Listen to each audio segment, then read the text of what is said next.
Dan Francis here with another weekly buffer, and we're very excited to share about some new product updates coming to the network renderer for all MSB products. As a future-facing company, streaming is one of the priorities we want to support moving forward. And we're now very excited to share that Qobuz Connect is now live with all version 2 renderers. We discontinued our CD players, we don't manufacture transports, and we are not building an in-house server. But by enabling streaming services through a renderer like this, we're able to bring modern connections at a performance level that we're happy with through the network renderer to all of our clients. The implementation we've come up with is not just simply an addition to the current version 2 renderer, but a complete overhaul of the software. We've redesigned the software from the ground up to support the quality that we want out of Qobuz Connect, and then also create a platform that supports more settings, configuration, and will allow us to add more streaming platforms as we move forward. From our own A/B listening and feedback in the field, we've heard very positive results for what the renderer is able to accomplish. This puts the network renderer head-to-head with some of the best transports and servers in the industry, but as an integrated solution into the MSB DAC. This is a great way to simplify your system and bring the convenience of streaming from a phone, tablet, or computer into your home.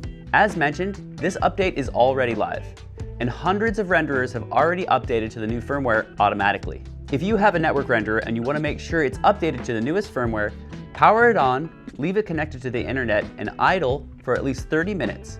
That'll give it enough time to flag that it's ready for an update, and it will update to the most recent firmware. With the majority of our DACs, you can simply check the renderer version by clicking your menu button and scrolling down until you see the renderer information. If your display has the resolution, it'll show you the IP address and then R3 here at the end. R3 signifies the new renderer firmware.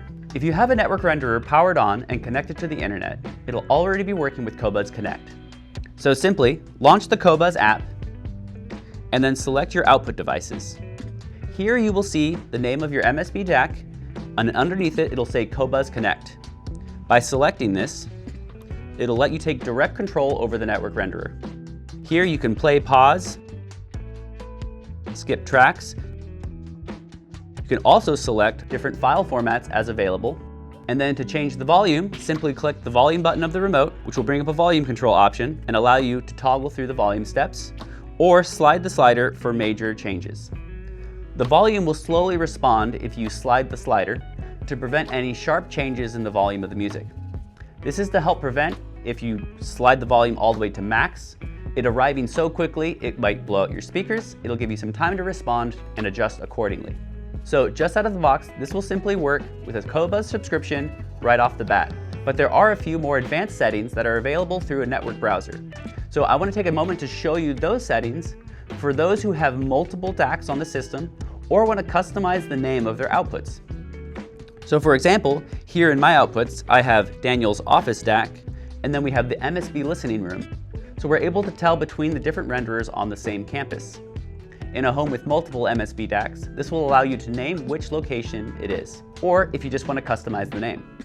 So to reiterate, this step here is not necessary for most people. This is for people with multiple network renderers or those who want to customize the name of their renderer just for the sake of it. It also allows you to dig a little bit deeper into the settings and status of your network renderer. So to do this next step, you'll need to be on a web browser, either on an iPad, phone, or desktop, connected to your local network so that the browser can find and talk to the network renderer.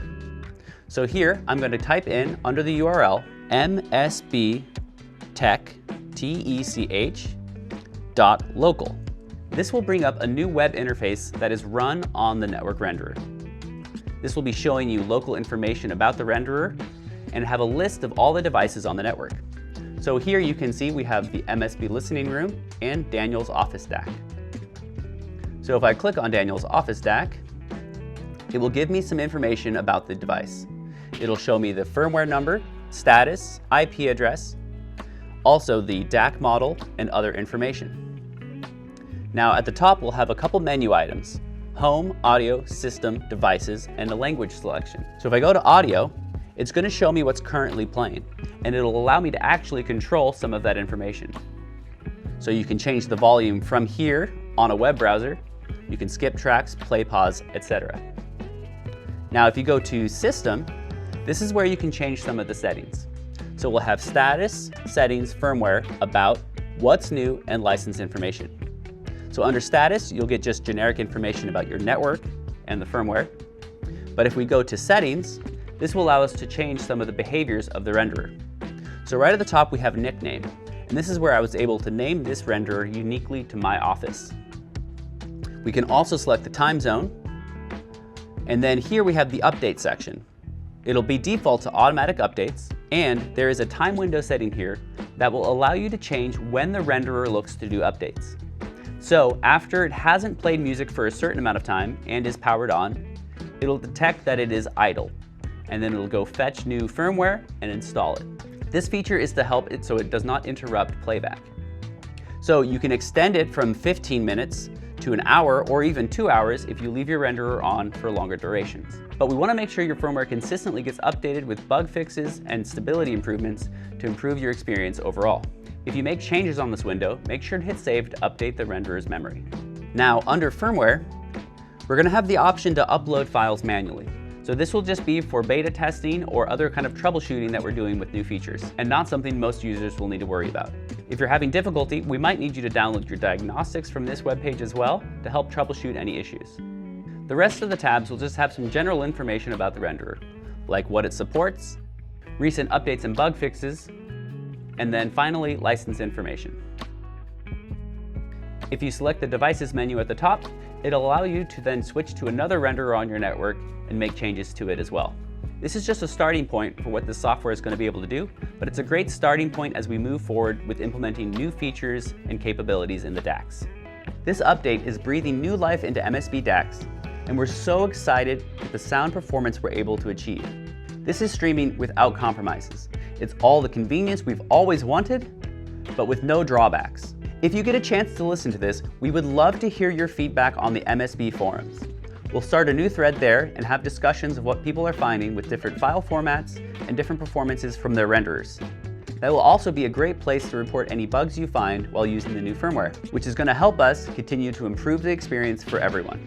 Along with the renderer update, we have firmware updates for the discrete, Premier, Cascade, and Sentinel DAC. This update will help support the renderer and improve stability for all DACs moving forward.